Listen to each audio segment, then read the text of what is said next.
오늘 여호수아서 8장 30절에 31절 말씀 함께 읽으셨는데요. 예배가 살아야 인생이 삽니다 라는 제목으로 하나님의 말씀 전하겠습니다. 인간이 이 세상에 존재하기 위해서 환경적인 필수 요소가 뭘까 이렇게 한번 생각해 보니까요, 가만히 생각해 보니까 가장 중요한 3대 요소가 있더라고요. 여러분 뭐 다 아시겠지만 그 3대 요소가 뭐냐 하면 햇빛, 물, 공기거든요. 그러니까 햇빛, 물, 공기, 이게 어떻게 보면 인간이 생존하기 위한, 살아가기 위한 가장 3대 필수 요소입니다. 근데 인간만 그런 게 아니고 생명을 가진 동식물에게는, 생명체에게는 없어서는 안 될 가장 중요한 3대 요소가 바로 햇빛과 물과 공기입니다. 그런데 참 안타까운 건 가장 필수적이라고 하는, 언제까지 우리 곁에 늘 너무 흔하게, 손쉽게, 당연하게 있을 줄 알았던 이 세 가지 부분 이제는 다 망가져 버렸습니다. 오염돼 버렸습니다. 햇빛은 이제 수많은 자외선 때문에 함부로 마음대로 햇빛을 쏠 수도 없을 뿐만 아니라, 그렇다고 햇빛을 적당히 쬐우지 않으면 여러 가지 건강에 부작용도 온다는 그런 의학적 보고도 있습니다. 물은 또 어떻습니까? 이제는 물도 마음대로 먹을 수가 없습니다. 여러분, 옛날 어른들이요, 물을 사 먹는 시대가 온다라고 상상이나 했겠습니까? 일전에 어느 지역 상수도에서 유충들이 발견되고 가정으로 들어오는 수도에서도 발견되고, 그래서 막 뉴스에 난리 났었잖아요. 그러니까 물도 이제는 오염돼 버린 거죠. 그러면 공기는 어떻습니까? 여러분, 더 이상 설명하지 않아도 우리는 심각한 지금 대기 오염 가운데 살고 있습니다. 그나마 코로나 때문에 맑은 하늘 구경 좀 하고 사는 요즘인데요, 아마 이마저도 이제는 힘들지도 모릅니다. 그런데요, 이 모든 것들이, 햇빛, 물, 공기, 이 모든 것들이 퍼펙트한, 완벽한, 완전하게 조화롭게 연출된 그때가 있었습니다. 인간이 살았던 그때가 있었습니다. 그때는 바로, 그것은 바로 잃어버린 낙원 에덴 동산이었습니다. 그러나 가장 완벽한, 가장 이상적인 장소임에도 불구하고 인간이 그곳에서 살 수 없었던 단 한 가지 이유가 있었습니다. 그것은 바로 하나님과의 관계가 끊어져 버렸기 때문입니다. 아무리 환경적으로 훌륭해도, 아무리 완벽한 장소여도 하나님과의 관계가 끊어져 버리면 살 수 없었다는 거죠. 지난주에도 잠깐 제가 말씀드렸지만 그 상태가 바로 육신은 살아있는 것 같지만 영적으로는 죽어있는 상태, 그것을 네크로스다, 죽어있는 상태다라고 말씀드렸습니다. 그러므로 오늘 제 설교 제목처럼 이 모든 것들을 회복시켜주는 동력이 있습니다. 다시 하나님과의 끊어졌던 관계를 온전히 회복시켜주는 원동력은 바로 예배에서 온다는 거죠. 여러분, 그래서 예배가 살아야 인생이 삽니다. 예배가 살아야 우리의 삶이 삽니다. 네크로스 상태에 있던 죽어있는 우리의 영혼이 살아나는 방법은 예배 외에는 없습니다. 예배를 통해서만이 하나님과 살아날 수 있습니다. 요즘 여러분 매일 성경 큐티 하실 때 역대하의 솔로몬이, 역대하에 보시면 솔로몬 성전 재건하는 이야기 나오잖아요. 성전 짓고 나서 하나님께 제사하지 않습니까? 예배하지 않습니까? 그때 하나님이 솔로몬을 만나 주시잖아요. 하나님은 솔로몬이 예배하는 그 시간, 이스라엘 백성들이 예배하는 그 시간, 심지어 솔로몬의 아들, 첫 번째 아들 르호보암이 잘못 판단해서 나라가 두 쪽 나버렸어요. 나라가 분열돼 버렸어요. 그런데도요, 르호보암이 하나님께 엎드리니까요, 하나님 봐주신 거예요. 오늘 비록 인간이 네크로스, 죽어있는, 영적으로 죽어있는 상태를 할지라도 하나님께 예배를 통해 다시 돌아오면, 하나님을 부르면, 하나님 이름을 외치면 하나님이 살려주신다는 거죠. 그래서 여러분, 예배가 살아야 인생이 삽니다. 예배가 살아야 인생이 삽니다. 자, 한번 따라해 보실래요? 예배가 살면 인생이 삽니다. 시작. 한 번 더 해보시죠. 예배가 살아야 인생이 삽니다. 자, 우리 앞뒤 좌우분 눈으로 이렇게 보시면서, 저는 오늘 이 자리가 다 꽉 채워줄 줄로 믿고 기도했는데 오늘도 여전히 사회적 거리두기 하면서 띄워져 있는데요, 우리 옆에 앞뒤 좌우 보시면서 예배가 살면 인생이 삽니다 한번 해보시죠. 시작. 네, 우리 한 번 더 해보시죠. 예배가 살면 당신 인생이 삽니다. 시작. 여러분 다시 말씀드리지만 예배가 살아야 오늘 우리 인생이 삽니다. 오늘 온라인 예배 드리신 분도 마찬가지고 오프라인 이 현장 예배 드리신 분도 마찬가지지만 예배가 살아야 여러분 우리 인생이 삽니다. 우리가 예배 드릴 때, 예배 드릴 수 있을 때, 여러분 교회 나올 수 있을 때 부지런히 열심히 예배 드리는 거, 교회 나오는 거 참 중요하다 이 생각을 제가 다시 하게 됐어요. 앞으로 여러분 또 어떤 상황이 연출될지 모르잖아요. 우린 이미 지나간 2020년 수많은 봄, 여름, 가을, 이제 겨울을 맞이하고 있는 이 계절 동안 코로나 때문에 일상이 완전히 마비돼 버렸잖아요. 일상이 마비되니까 우리의 삶에 얼마나 많은 제약을 여러분 경험했습니까? 온몸으로 경험하지 않았습니까? 누군가의 말처럼 세상 일이 내 마음먹은 대로 안 되잖아요. 세상 일이 내 생각한 대로 안 풀리잖아요. 그러므로 오늘도 예배하는 이 자리가 여러분에게 회복과 치유가 있는 또한 새롭게 삶을 일으키는 그 시작점, 출발점이 되시기를 축복합니다. 오늘 우리가 드린 이 특별히 3부 예배 가운데는 대부분 젊은 분들이 예배를 참석합니다. 그래서 예배를 드립니다. 얼마 전에 유엔에서 인생의 그 사람의 연령, 주기를 이렇게 쫙 했을 때 청년기가 언제까지냐?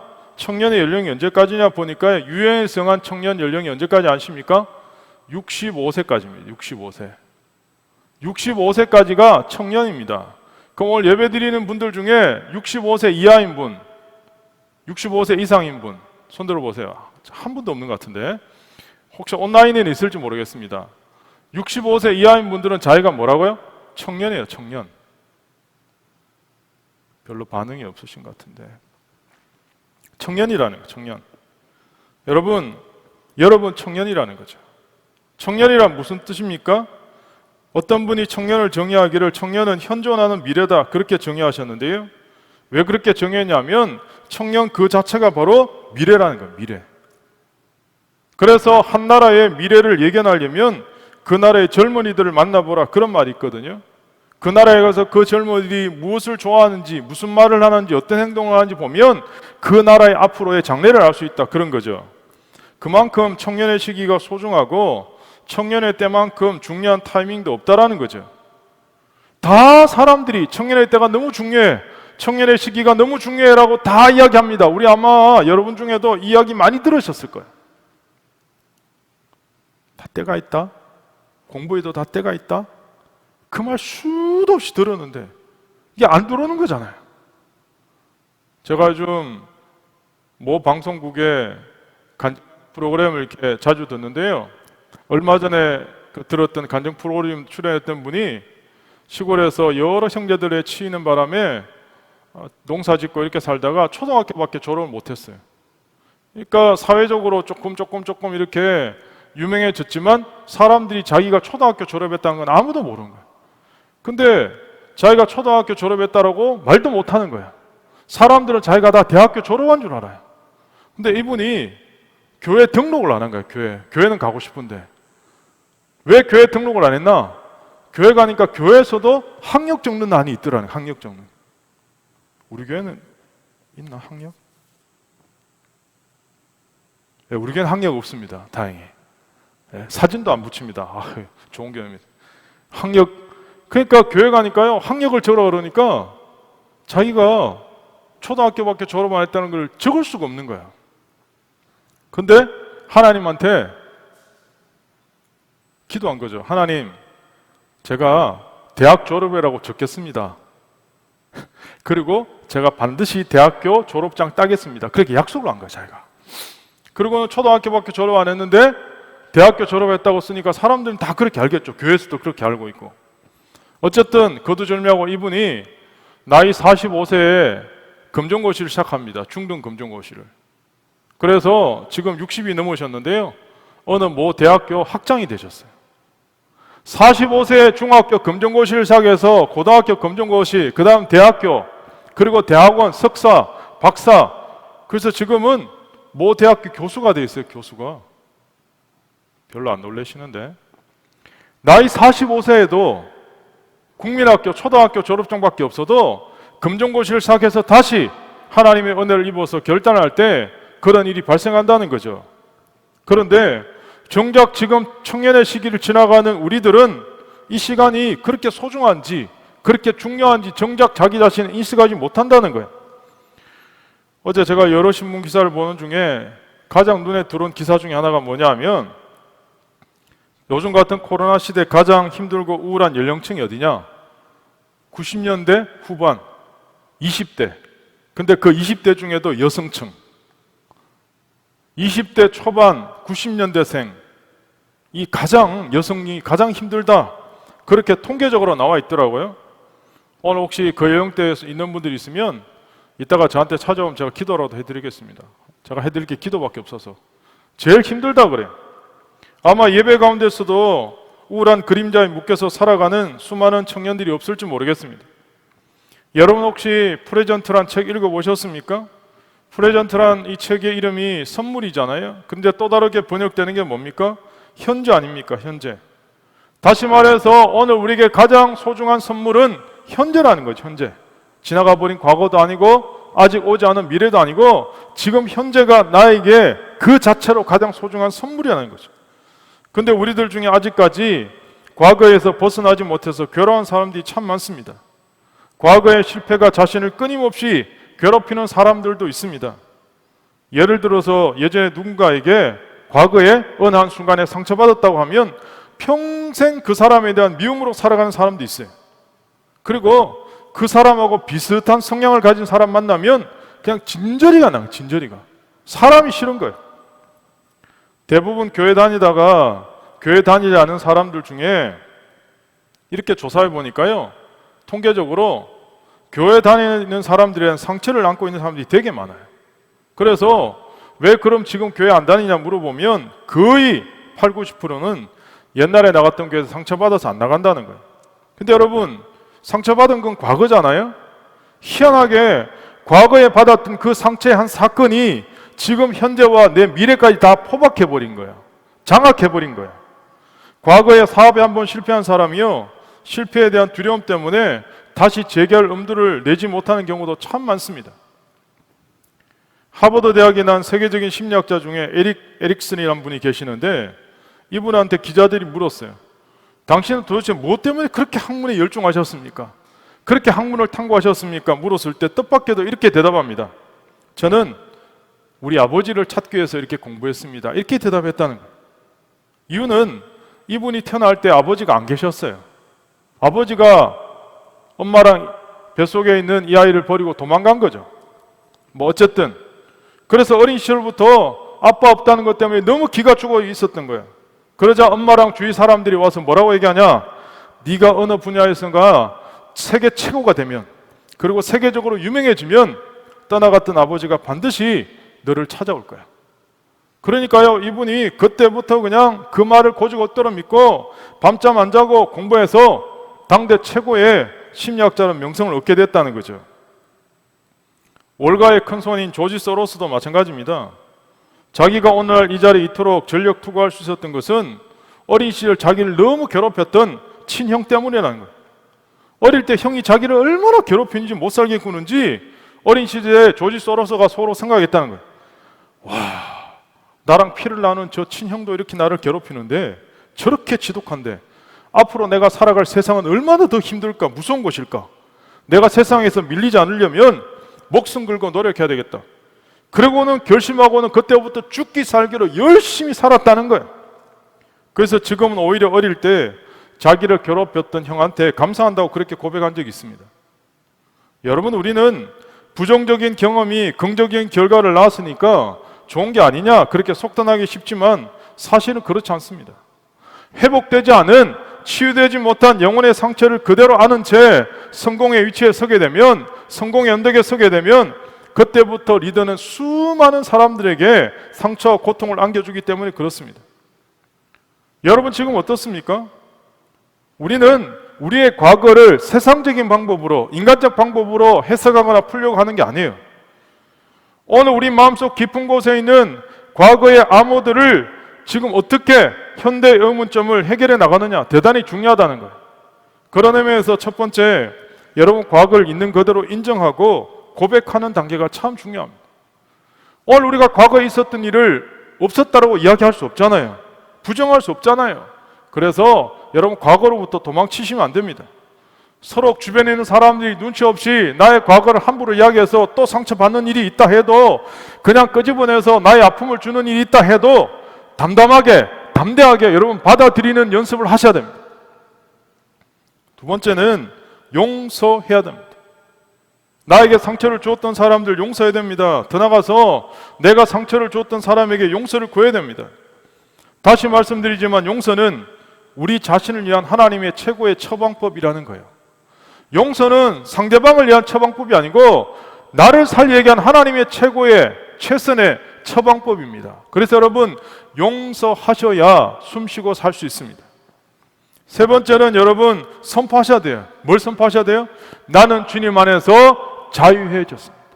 나는 예수 그리스도 안에서 자유한 하나님의 사람입니다. 선포하셔야 돼요. 사도 바울은 빌립보 3장에 이렇게 이야기합니다. 뒤에 있는 것은 잊어버려라 이렇게 이야기합니다.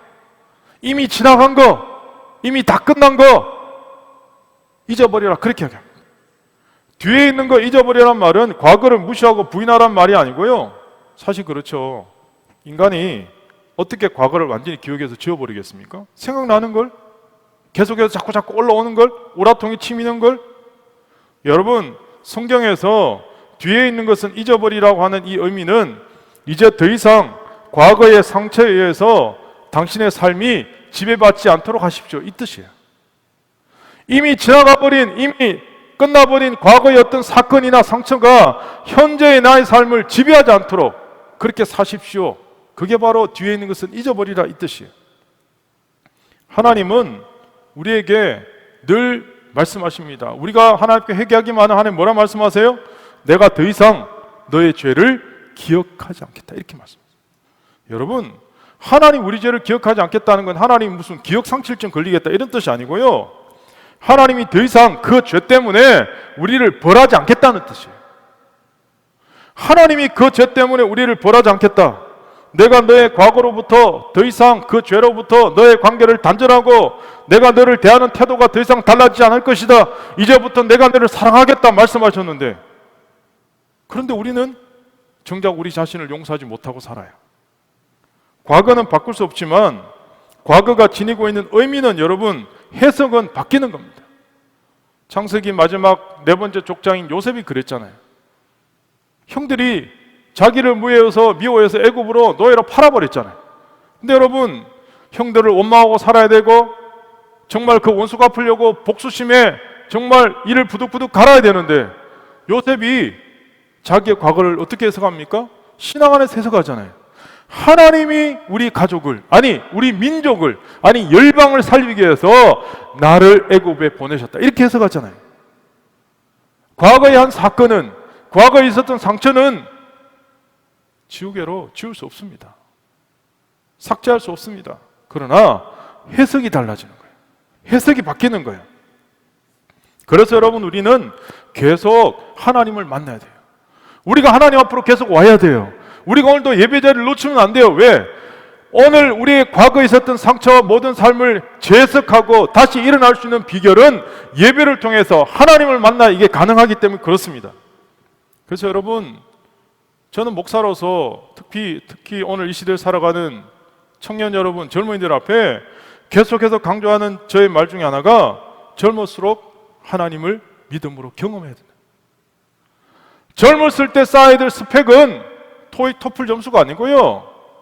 젊었을 때 쌓아야 될 우리의 스펙은 하나님을 경험하는 믿음입니다. 믿음. 이 믿음이야말로 우리 일생을 살아갈 가장 중요한 자산입니다. 오늘 여러분에게 소중한 것은 재산이나 학력이나 돈이 아닙니다. 하나님을 경험하는 믿음입니다. 미국 미시간주에 MPW라는 그런 박물관이 있대요. New Product Works라는 박물관이 있는데요. 희한한 박물관입니다.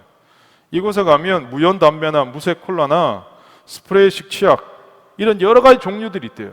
뭐냐면 그동안 연구는 했지만 완성되지 못한 실패작들만 모아놨대요. 1965년부터 37년 동안 소비자로부터 외면당하거나 세상에 나오지 못한 제품들이 쫄름 이렇게 다 채워져 있대요. 한마디로 말하면 실패 박물관입니다. 실패 박물관. 그래서 거대 다국적 기업부터 중소기업들이요 신제품을 출시하기 전에 꼭 여기를 들른대요. 혹시 중복되는 게 없나? 혹시 내가 개발한 것 중에 실패에 속한 게 없나? 이유는 일단 제품이 시장에 출시되면 손실 비용이 엄청나게 크잖아요. 돌이킬 수 없잖아요. 그래서 먼저 이곳을 둘러본대요. 기업가의 천국이라고 하는 미국에서도 대부분 사업에 성공하기 위해서 평균 몇 번 실패하냐? 몇 번 엎어지냐? 4번 이상 엎어진다. 4번 이상 완전히 참담하게 실패한 다음에 그리고는 성공에 올라간대요. 문제는 포기하지 않고 좌절하지 않고 끝까지 노력한 사람이 성공의 언덕에 올라간다는 거예요. 그래서 여러분, 미국 속담 중에 이런 속담이 있습니다. 젖소를 잃어버리지만 않는다면 아무리 많은 우유를 엎질러도 괜찮다는 거예요. 젖소를 잃어버리지 않으면 아무리 우유를 많이 엎질러도 괜찮다는 거예요. 여러분, 실패를 두려워하지 마십시오. 오늘 여러분 낙담의 자리에 있습니까? 절망의 자리에 있습니까? 그날 우린 예배 자리를 놓치지 않았잖아요. 우리의 삶의 대장 되시는 예수님을 놓치지 않는다면 우린 다시 일어날 수 있습니다. 회복될 수 있습니다. 사실 우리 눈으로 볼 때 수많은 우리 눈앞에 있는 무적으로 보이는 정말 유명한 리더들도 그 리더의 그 삶의 과정 속에는 무수한 실패가 있었다는 거죠. 야구 좋아하십니까? 홈런 많이 치는 강타자일수록 자세히 조사해보면 뭐가 많다고요? 삼진 아웃이 엄청 많아요. 나타나지 않았을 뿐이지. 홈런 제일 많이 홈런 치는 타자일수록 삼진 아웃이 제일 많아요. 그 홈런 때문에 삼진 아웃이 가려져 있기 때문에 못 보는 거지. 오늘 그러므로 여러분의 삶의 자리, 이 시간, 여러분 이 자리에 있는 여러분의 삶의 시간을 여러분 놓치지 마세요. 오늘 여러분이 예배드리는 11월 15일 이 시간, 이 자리에서 하나님께 듣는 이 말씀을 여러분 내리에 새기셔야 됩니다. 지금부터 여러분 하나님과 주님과 새로운 미래를 꿈꾸셔야 됩니다. 오늘 우리가 왜 예수님을 묵상하고 예수님을 따라가야 됩니까? 예수님이야말로 비전의 사람이시기 때문에 그래요. 여러분, 강대국치로요, 과거 지향적이 아니고 미래 지향적이에요. 잘 나가는 기업일수록 과거에 묶여 있지 않고요, 미래에 투자해요. 괴테가 이런 말을 했습니다. 더 나은 미래를 상상하지 않으면 헛된 과거에 집착하게 된다, 이렇게 얘기합니다. 그러므로 청년 여러분, 사랑하는 여러분, 다시 움츠린 어깨를 들고 가슴을 펴고 여러분의 미래를 다시 바라보시길 바라요. 오늘 예배를 통해 하나님이 쓰시고자 하는 여러분의 인생을 보시길 바라요. 오늘 여러분 예배는 어느 한마디가, 여러분이 생각하는 생각 하나가 앞으로 여러분의 인생의 5년 후, 10년 후를 결정할 것입니다. 2020년 이제 2달이 채 남지 않았습니다, 여러분. 코로나 때문에 시간은 더 빨리 가서 얼마나 빨리 가는지 별로 한 것도 없는 것 같은데 시간만 빨리 가는 것 같고, 마음만 분주하고 제대로 쉬지도 못하고 여유도 없이 달려가고 있어요. 이런 이야기 있잖아요. 자동차를 타고 빠른 속도로 지나가는 사람에게 1m의 코스모스 길은 한 점에 불과합니다. 그러나 천천히 걸어가는 사람에게는 이 가을을 남김없이 담을 수 있는 아름다운 꽃길이 됩니다. 오늘 우리의 삶에 정작 하나님을 온전히 묵상하고 봐야 되는데 못 보기 때문에 계속해서 우리는 세상의 휘둘림에 휘둘리는 거죠. 음악을 연주하는 연주자가 쉼표 없는 악보를 연주하면 어떻게 될 것 같습니까? 얼마 못 가죠. 어떤 스포츠든 숨을 고를 수 있는 휴식 시간이 반드시 필요합니다. 아마 오늘 새벽에 축구 보신다고 현장 예배 못 오신 분들 계신 것 같은데요. 그래서 집에서 인터넷으로 예배 참여하는 분도 있으실 것 같아요. 특별히 축구 경기 보면 꼭 전반전과 후반전 있지만 중간에 뭐가 있습니까? 하프타임 있잖아요. 쉬는 시간 있잖아요. 하프타임이 너무 중요해요, 사실은. 선수나 코치나 너무 중요한 시간이죠. 육체적으로도 재충전되는 시간이지만 동시에 전반전을 돌아볼 수 있는 시간, 더 나가서 후반전을 새로운 작전을 짤 수 있는 시간, 대단히 중요하잖아요.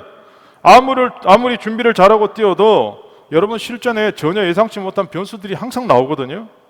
그래서 하프타임 때는 전반전에 내가 뭘 실수했지, 뭘 잘했지, 더 나가서 상대방이 뭘 잘하나 못하나 다 종합적으로 분석하는 시간. 만약에 전반전에 지고 있었다면 하프타임을 통해서 후반전에 역전하기 위한 새로운 작전이 필요한 거예요. 아니면 전반전에 내가 승리하고 있었다면 하프타임을 통해 후반에 역전당하지 않도록 다시 재무장하는 시간이 하프타임이에요. 여러분 읽어보셨겠지만 밥 버퍼드의 하프타임이라는 책이 있거든요. 대부분 운동 경기에서 하프타임이 필요하듯이 오늘 우리 인생에도 하프타임이 다 필요하다는 거예요. 이 책의 메시지가. 오늘 여러분 중에 혹시 여러분의 인생의 전반전을 성공적으로 달렸다고 생각하신다면 인생의 후반전은 이제는 인생의 의미를 찾는 시간이에요. 전반전에는 속도가 중요했다면 후반전에는 방향이 중요한 거예요. 항상 말씀드리지만 아무리 빨리 뛰어도 방향이 잘못되면 빨리 뛸수록 손해예요. 전반전에 내 마음대로 살다가 모험도 하고 실수도 하고 실패도 하고 아픔도 있었다면 이제 후반전에는 좀 더 신중하게 삶을 바라볼 수 있어야 돼요. 게임의 승패는 전반전의 스코어가 아니라 후반전의 스코어로 결정나게 됩니다. 오늘 이스라엘 백성들이 아이성 싸움의 대패를 극복하고 다시 대반격에 성공합니다. 싸움에서 완전히 승리였어요. 완벽한 승리였어요. 이보다 더 좋은 승리는 없었어요. 그런데 갑자기 여호수아가 북쪽으로 방향을 한 48km 정도 떨어져 있는 에발산으로 이스라엘 백성들을 이끌고 갑니다. 에발산은요, 적군의 주둔지도 아닙니다. 전쟁터도 아닙니다. 생뚱맞게 갑자기 그곳으로 다 대이동시키는 거예요.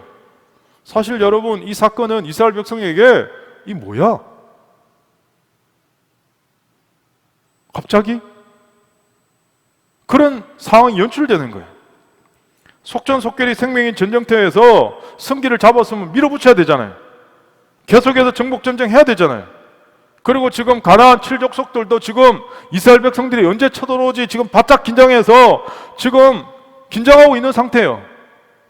그리고 이스라엘 백성들도 다음에 공략할 성이 뭐지 지금 생각하고 있는 거예요. 예상하고 있는 거예요. 그런데 지금 여호수아는 가나안 정복전쟁의 가장 큰 난관이었던 요단강을 넘고 여리고성을 무너뜨리고 아이성을 무너뜨리고 쉴 새 없이 달려왔잖아요. 그래서 여호수아 생각에는 이제 전반전을 잘 끝낸 거야. 이제 전반전을 잘 끝냈기 때문에 지금 이기고 있지만 나머지 후반전을 위해서 숨고르기 시간이 필요한 거예요. 여호수아가 봤을 때. 그래서 지금 모든 걸 다 멈추고 스탑하고 브레이크 타임을 갖는 거예요. 전 민족에게 육체적으로 정신적으로 숨을 돌리고 전열을 정비할 수 있는 하프타임을 선포하게 됩니다. 그런데 이게 여호수아 혼자의 결정이 아니고 이미 전임자였던 모세가 가나안 땅에 들어간 이스라엘 백성들에게 모압 평지에서 이야기한 거였어요. 하나님 모세를 통해서 여호수아에게 이미 약속한 거였어요. 니네가 가나안 땅에 들어가면 반드시 에발산에 가서 하나님의 말씀을 새겨 들으라. 분명히 하나님 약속한 거예요. 약속의 땅 가나안에 들어가게 되면 반드시 에발산에 찾아가서 거기서 단을 쌓고 하나님께 예배하는 시간을 가져라. 하나님 말씀하셨어요. 여호수아는요, 아무리 전쟁에서 이기고 있어도 잊어버리지 않았어요. 에발산은 사실 저주의 산이거든요. 저주의 산. 저주의 산이다. 그래서 함부로 안 가는 곳이에요. 근데 하나님 하필 에발산에서 제단을 쌓고 번제와 화목제를 드리려고 명령했습니다. 왜 그러실까요? 에발산에 대한 예표는 에발산에서 드려지는 제사는 훗날 갈보리 언덕에서 모든 인간의 죄를 위해서 십자가에 못 박히실 예수 그리스도를 의미하는 겁니다. 오늘 하나님께서 저주로 멈춰진 세상 가운데 하나님께 예배함을 통해 다시 회복시키시고 관계를 재정비하시겠다는 거예요. 오늘 우리 인간들은 죄와 죽음으로 끝장나버린 인생들이었어요. 그런데 2000년 전 갈보리 언덕에서 우리를 대신해서 십자가에 못 박히신 예수님의 십자가의 능력으로 오늘 저와 여러분은 다시 이 자리에 하나님을 아버지라 부르고 살아날 수 있었던 거예요. 여호수아는 율법에 기록한 대로 에발산에 가서 제단을 쌓습니다. 그런데 특별한 방법으로 제단을 쌓아요. 천년장으로 따듬지 않은 자연숙으로 제단을 쌓아요. 하나님은 인간의 손으로 따듬어진 것이 아닌 그냥 자연적인 돌로 된 단을 원하셨어요. 당시 가나안 족속들도 그들의 신에게 예배 드릴 때 정교하게 쇠망치로 따듬어서 단을 쌓았거든요. 그런데 하나님은 다듬지 않은 자연석을 원하셨어요. 이유는 하나님은 인간의 손에서 조종되는 분이 아니라는 거예요. 하나님은 인간의 머리에서 해석될 수 없는 존재라는 거예요. 그래서 하나님은 순수한 모습 그대로 예배 드리기를 원하셨어요. 더 나아가서 오늘 우리가 하나님 앞에 나올 때도 순수한 모습 그대로, 겸손한 마음 그대로, 가난한 마음 그대로 하나님 앞에 나오기를 원하시는 거예요. 예배는 여러분 인위적인 쇼가 아닙니다. 예배는 내 모습 그대로 하나님 앞에 겸허하게 엎드리는 겁니다. 아무리 화려한 음악이 있고 아무리 화려한 건물이 있어도 내 마음이 하나님 앞에 겸손하게 겸허하게 엎드리지 않으면 그 예배는 쇼입니다.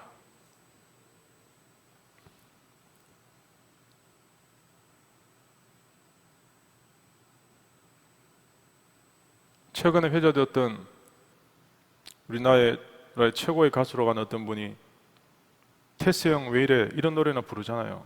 사람들이 막 열광하잖아요. 저는 테스 형이 누군가? 테리우스가 테스인가? 막 그러다가 나중에 저도 알게 됐거든요. 신문 보고는. 저는요 그 신문 기사 보고 들어보진 않았지만 그걸 보면서 마음이 너무 아팠어요.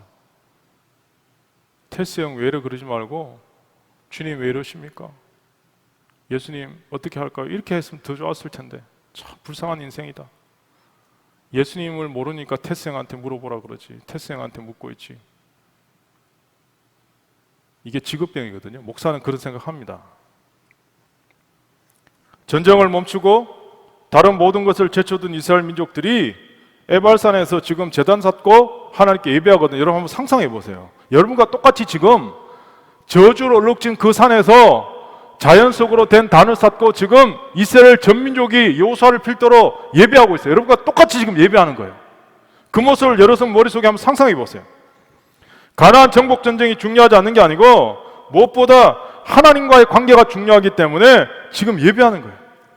오늘 여러분 우리도 마찬가지 아니에요? 여러분 할 일 얼마나 많으세요? 그죠? 안 바쁩니까? 여러분 한가하십니까? 한가한가 보죠. 예배드리러 나오신 거 보니까. 예? 여러분 시간 많은가 보죠. 예배드리러 나오신 거 보니까. 진짜 그렇습니까? 우리가 한가해서 시간이 많아서 할 일이 없어서 하다 이제 재밌는 게 없으니까 예배나 드려볼까? 그래서 나오셨습니까? 아니잖아요. 할 일이 너무 많아요. 너무 바빠요. 너무 복잡해요. 시간도 없어요. 숨가쁠 정도로 시간은 부족해요. 잠잘 시간도 부족한데? 근데 우리는 예배드릴 이 시간을 놓칠 수가 없는 거예요. 너무 바쁘기 때문에. 계속 말씀드리지만 요즘 삶이 너무 바쁘십니까? 기도할 시간조차 없을 정도로 큐티가 뭐야? 이럴 정도로 그렇다면 여러분 스탑! 멈추셔야 돼요. 큐티할 시간조차 없다. 하나님을 묵상할 시간조차 없다. 그럼 멈추셔야 돼요. 여러분이 안 멈추시면 하나님 멈추실걸요? 내가 스스로 안 멈추면 하나님 멈추게 할 겁니다. 너무 바빠요. 하나님 묵상할 시간도 없어요. 기도할 시간도 없어요. 큐티할 시간도 없어요. 그러면 멈추셔야 돼요. 잠시 멈추셔서 숨 고르게 하셔야 됩니다. 내 인생의 주인이 누군지, 내가 지금 어떤 방향으로 가고 있는지, 내가 어디로 가고 있는지 하나님하고 대화하셔야 돼요. 반대로 목사님 전 시간이요. 남는 게 시간이에요. 어떻게 시간 보낼지 모르겠어요. 그런 사람 있습니까? 방황하지 말고 하나님 앞으로 나오시길 바라요. 그래서 하나님께 물어보세요. 내 인생을 어떻게 살아야 되는지, 어떤 방향으로 뛰어야 되는지 하나님께 좀 물어보세요, 여러분. 오늘 우리는 하나님께 묻지 않고는 인생에 결코 성공할 수 없습니다. 빨리 달리는 차 안에서는 아무리 바깥 경치가 아름다워도 그 풍경을 100% 음미할 수 없습니다. 오늘 저와 여러분 초고속 인터넷 정보시대에 살고 있습니다. 겉으로 보기엔 너무 편리해진 것 같아요. 너무 환상적인 삶을 살고 있는 것 같아요. 그런데 우리의 속은 계속 메말라 가잖아요. 우리의 관계는 계속 놓친 것들이 너무 많잖아요. 켄 가이어 쓴 묵상하는 삶이란 책에 보시면 멕시코 시티의 대형 시장 한 구석에 양파 팔고 있는 인디안 노인 이야기가 나오거든요. 이 노인은 그 양파 얼마 안 되는 거 가지고 그 부르 터진 손으로 이 할머니가, 인디안 할머니가 그 시장 한 구석에 양파 몇 줄을 쌓아놓고 그런 건 시장에서 팔고 있는 거예요. 구석에서. 시카고에서 온 어떤 미국 사람 한 사람이 그 할머니가 너무 불쌍해 보여서 묻습니다. 할머니, 그 양파 한 줄 얼마입니까? 그때만 이 할머니가 한 줄에 10센트, 10센트. 가만히 보니까 할머니가 놓은 양파가 한 20줄 정도 되는 것 같아요. 그래서 이 미국 사람이 제가 그거 다 사드리겠다고. 그 20줄 다 사면 얼마입니까? 그래서 이 미국 사람은 대량으로 구입하면 얼마 정도 더 깎아주겠지 하는 서구식 경제 개념으로 물어봤거든요. 그런데 갑자기 할머니가 이렇게 대답하는 거예요. 다 못 판다는 거예요. 한꺼번에 다 못 판다는 거예요. 왜 못 파십니까? 아니 할머니 이거 다 팔고 집에 가서 그냥 그 시간에 편히 쉬시면 더 좋잖아요. 그리고 고생 안 해도 되잖아요. 하루 종일 이 시장 바닥에서 너무 힘들지 않습니까? 그랬더니만 이 할머니가 이렇게 대답합니다. 나는 지금 인생을 살려고 여기 나와 있습니다. 나는 이 시장을 사랑합니다. 북적대는 사람들을 사랑하고 햇빛을 사랑하고 흔들리는 종려나무를 사랑합니다. 친구들이 다가와 인사를 건네고 자기 아이들 이야기며 농사에 대해 이야기하는 것을 사랑합니다. 그것이 바로 나의 삶입니다. 바로 그것을 위해 하루 종일 여기 앉아 양파 20조를 파는 것입니다. 그런데 한꺼번에 다 몽땅 팔면 돈은 벌겠지만 그걸로 내 하루는 끝이 납니다. 사랑하는 내 모든 삶을 잃어버리는 것입니다. 그렇게는 할 수 없습니다. 오늘 우리는 우리의 모든 삶도 돈으로 사고 판다고 생각하는 거예요. 그러니까 돈을 최고의 가치로 생각하는 거예요. 돈만 있으면 다라고 생각하는 거예요. 돈만 벌 수 있다면, 돈만 움켜줄 수 있다면, 더 나가서 언제부턴가 빠른 게 최고예요. 스피드가 최고예요. 효율성이 최고예요. 그래서 여러분 함부로 마음대로 많은 것들을 그냥 함부로 처리합니다. 그래서 사실 지금 코로나가 온 거 아니에요? 근데요, 저는 요즘 마음이 아픈 게 저도 마찬가지지만 이렇게 코로나가 왔는데도 정신을 못 차리는 것 같아요. 이렇게 코로나가 왔는데도. 코로나가 이 정도 왔는데도요, 정신을 못 차린 것 같아요. 제가 볼 때. 그게 저는 더 안타까운 거예요. 오늘 우리가 좀 더 잘 살고 편리하게 살게 됐지만 너무 공허한 거죠. 너무 삭막한 거죠. 아무리 외적인 삶이 화려해도 영어 깊은 곳에 황량함은 더 커져가는 게 오늘 우리 인생입니다. 여러분 묵상이라는 라틴어 어원을 잘 살펴보면 거울로 영상을 대받아 좀 더 자세히 살펴본다 이런 뜻이거든요.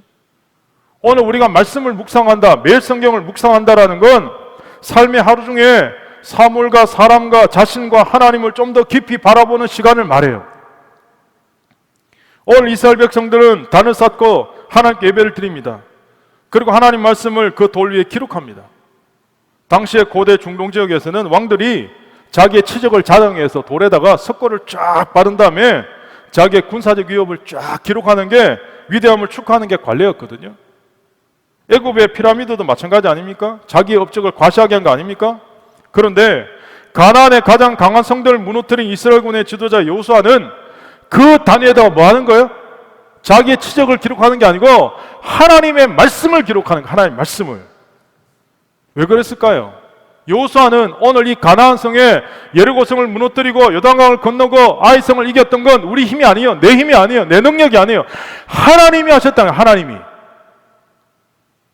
하나님이 함께 하셨기 때문에 가능했다는 거예요. 그러므로 사랑하는 여러분, 우리도 그렇게 살아야 됩니다. 자, 34절 말씀 다시 한번 보시죠.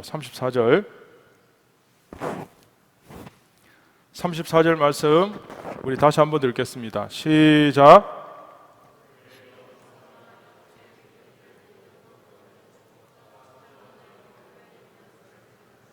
35절 제가 읽을게 보세요.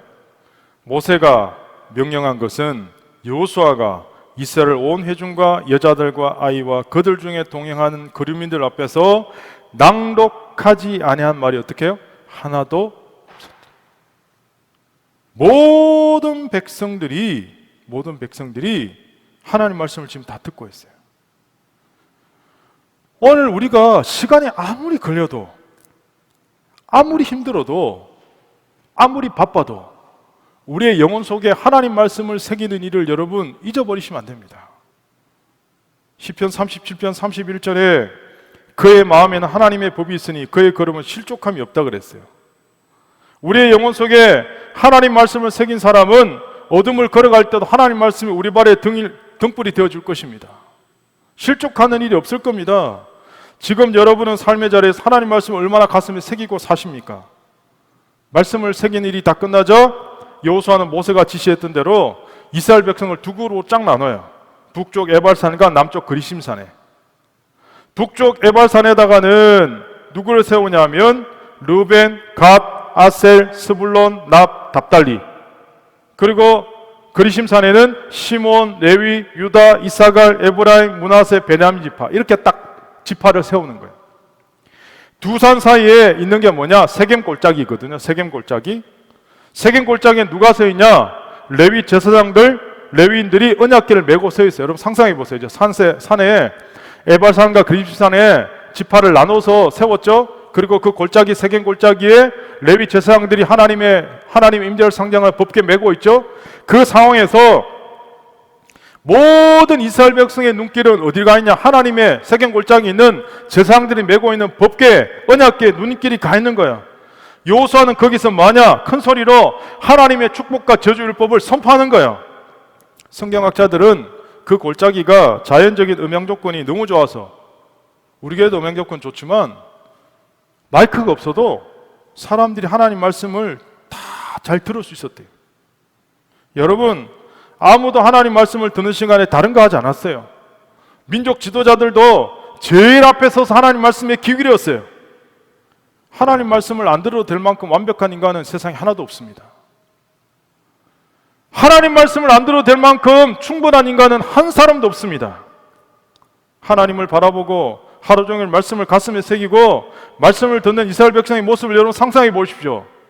우리 인생의 진정한 우선순위는 어디 있느냐? 여러분, 전쟁보다 더 절박한 게 어디 있어요 지금? 예? 그런데요, 이스라엘 백성들은 이 절박한 상황 가운데서도 뭐하냐 지금? 브레이크 타임 가지고, 하프 타임 가지고 하나님 앞에 재단 쌓고 말씀 듣는 거예요. 말씀. 왜 그랬을까요? 앞으로 전개되는 모든 가나안 정복 전쟁은 하나님이 이끌어 가신 전쟁이기 때문에. 여러분, 다시 말씀드리지만 하나님 말씀을 들을 시간이 없을 정도로 바쁘면 안 됩니다. 그것은 마치 운전하시는 분 있습니까? 자가 운전하시는 분 있습니까? 차를 몰고 가는데 기름 넣을 시간이 없어요. 그럼 어떻게 됩니까? 너무 바빠서 운전은 하는데 기름 넣을 시간이 없는 거예요. 그럼 그 차 결국 서는 거 아니에요? 하나님 말씀을 제때 듣지 못하면 어떻게 됩니까? 우리 영혼이 고갈됩니다. 우리 영혼이 하나님 말씀을 듣고 싶어도 이제 들을 수 없는 영적 마비 상태까지 올 수도 있습니다. 가장 필요한 때, 가장 적절한 때 말씀과 예배 자리를 놓쳐버리면 인생이 마비됩니다. 여러분, 여호수아가 낭독했던 이 하나님 말씀이 종이로 기록된 말씀입니까? 우리처럼 성경책이 있었습니까? 있었겠어요? 없었어요. 한 번 들으면 끝나는 거예요. 무슨 녹음기도 있는 게 아니고 녹음할 수 있는 장치도 없고 반복이 없어요. 재생이 없어요. 그러니까 어떻게 해요? 집중해서 들어야 돼요. 집중해서. 한 번 들으면 끝나는 하나님 말씀이니까 그 시간에 집중해서 온 정신을 하나님 말씀을 가슴에 새기는 거예요. 전반전을 돌아보면서 후반전에 작전을 지시하는 감독의 말을 듣는 선수들처럼 이스라엘 백성들은 그날 하나님 말씀 하나하나를 온 신경을 집중해서 듣고 있습니다. 오늘 우리 인생의 영원한 감독 되신 하나님, 오늘 우리 인생의 영원한 감독 되신 예수님, 그 예수님의 말씀을 듣지 않고 우리가 어느 곳에 가서 인생의 승리 비결을 들을 수 있겠습니까? C.S. 루이스는 이야기합니다. 인간 최대의 존엄성은 주도권이 아니고 반응이라는 거예요. 반응. 오늘 세상의 모든 인간은 자기가 다 대장 되려고 그래요. 자기가 다 주도권 잡으려고 해요. 그런데요, 우리는 하나님 앞에 반응하는 존재입니다. 오늘 하나님 말씀하고 계십니다. 오늘 예배 가운데 하나님께서 말씀하십니다. 예배가 살아야 너의 인생이 산단다. 예배가 살아야 우리의 삶이 새로울 수 있다. 하나님 말씀하고 계십니다. 저 오늘 예배를 통해 우리의 삶의 예배의 우선순위를 다시 확보하시고 하나님께서 여러분의 인생을 이끌어 가시는, 여전히 코로나가 당분간, 아니 더 어려움이 있을지라도 우리의 삶의 자리에서 하나님의 복의 통로로 쓰임받는 승리하는 여러분 되시기를 예수님 이름으로 축복합니다.